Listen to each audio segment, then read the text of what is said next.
This is a resume that has gotten me nowhere. If you're anything like me, you've been scouring LinkedIn, Glassdoor, and other job sites looking and applying to positions you wish you had. It feels almost impossible to land an interview, let alone the job itself. By the end of this video, I'm hoping to have a resume that at best will land me the interviews that I'm looking for, and at the very least will help me stand out a bit. We'll first look at my current resume and point out all the things that could be improved. Then we'll look at what actually makes a good resume using a guide provided by Harvard. And finally, we'll look at an updated version of my resume. Here's my resume up on the screen. At a glance, it doesn't look too bad. You can see that I have kind of an introduction section at the top, a summary section, a work experience, a technology, and at the end, my education. Let's just read some of the things I had written down. So for summary, I have a dedicated, detail-oriented, enthusiastic professional who is able to multitask, strategize, and prioritize effectively to accomplish tasks in a timely manner. Works well independently or in a group to provide technical support such as troubleshooting, installation, and maintenance of computer systems. Highly adept to new situations with a knack for problem solving. Like I don't know if there is any value derived from that summary that plays well to my strength. I should mention I've been only working at one company so far, although I've had 3 different title changes. And this resume is current-ish in the sense that like it does include my most recent title, but it's not really like a very polished resume. So that's the summary. Under work experience, I have my title, which is Information System Technologist 1, which is really System Administrator 1. And then I have a company name, the date. So I say held responsibilities for an IT specialist role, responsible for installing, supporting, maintaining, and administrating servers, mainly Linux. Duties include installing, configuring OS via Kickstart and Puppet, setting up user accounts and permissions, allocating storage, troubleshooting network configuration issues, and resolving hardware issues. So already you can see that it's a little too wordy. I say a bunch of things, but doesn't really explain what I do. And the challenge with that part of my responsibilities is that I am part of a team that supports a high performance computing cluster. And it's a big, like a mini data center pretty much. And there's a lot of parts to the infrastructure and supporting that infrastructure. So I've kind of just shoved all the things that I do in this one sentence without any real statistics to it. I still don't have actually a good way that I explain this. I think I do a bit of a better job, but there's that. From January 2018 to December 2020, I say IT Specialist 1. Again, I use this wording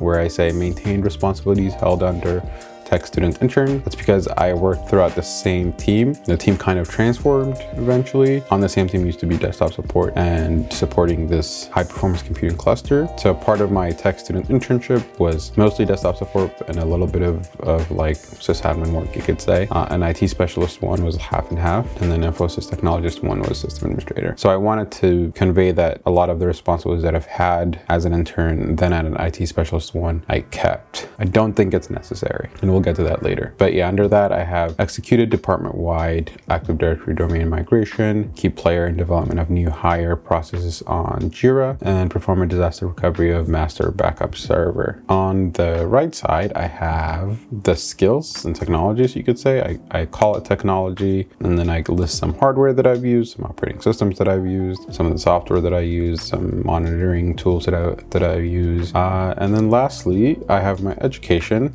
So I've transferred, like it's a long story, but I've transferred in and out of schools like 4 or 5 times. Eventually I finished at SNHU, and so I kind of kept SNHU as a single school that I've gone to not to like complicate my resume. So that's fine. Believe it or not, at some point I thought this was a pretty good resume. There are clearly some things that needs to be changed. Now that we have kind of gone through that, let's talk about what actually makes a good resume. And luckily for us, Harvard, the university, has done all the work for us and provided us with some of the tips that we need. I'll provide a link to the resource in the description. For my resume, here are some of the things that I've taken away from the resource and have applied for my resume. The first is to use better language. So this includes using specific, expressive, actionable, and fact-based language throughout the resume. I use a lot of fluff in the resume, and I don't have nearly enough actionable words, and I'm not using any quantitative results. In addition to the guide, Harvard does provide a bunch of action verbs we can use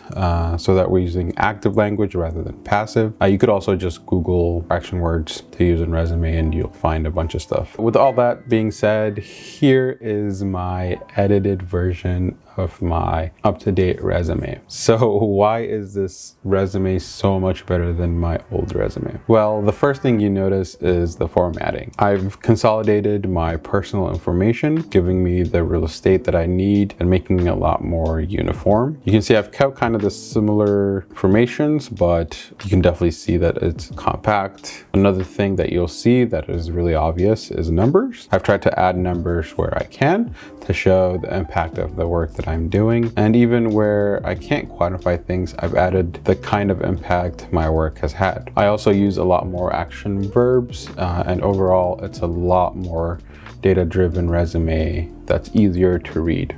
At least I hope so. So just to do a quick read over some of the changes that I've made. Outside of the reformatting of things, you can see that I only mentioned the company name once at the top, and all the positions are what separates the 3 different sections. That way I don't have to rename the same company again and again.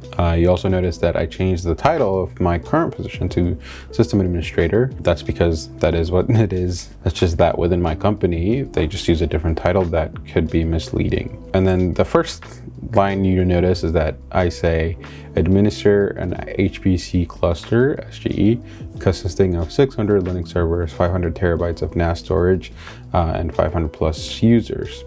So right away you can see where in the previous one I had mentioned that I was responsible for managing some Linux servers, blah blah blah. But here now it's like it's a high performance compute cluster. It's 600 servers, 500 plus terabytes of data. So it kind of gets the point across of like what the environment that I'm working in is. Another thing is upgraded 300 plus on-prem Linux servers from SL6 to CentOS 7, resulting in a secure environment.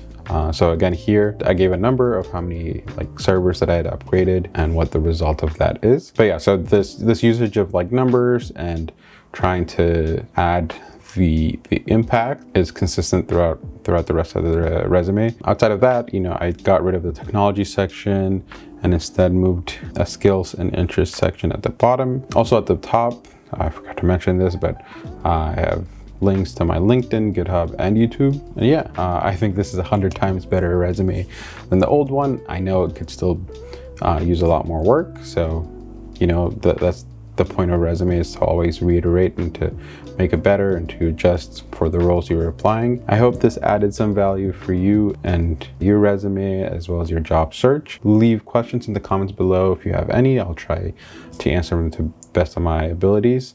Make sure to subscribe and I'll see you next time. Peace.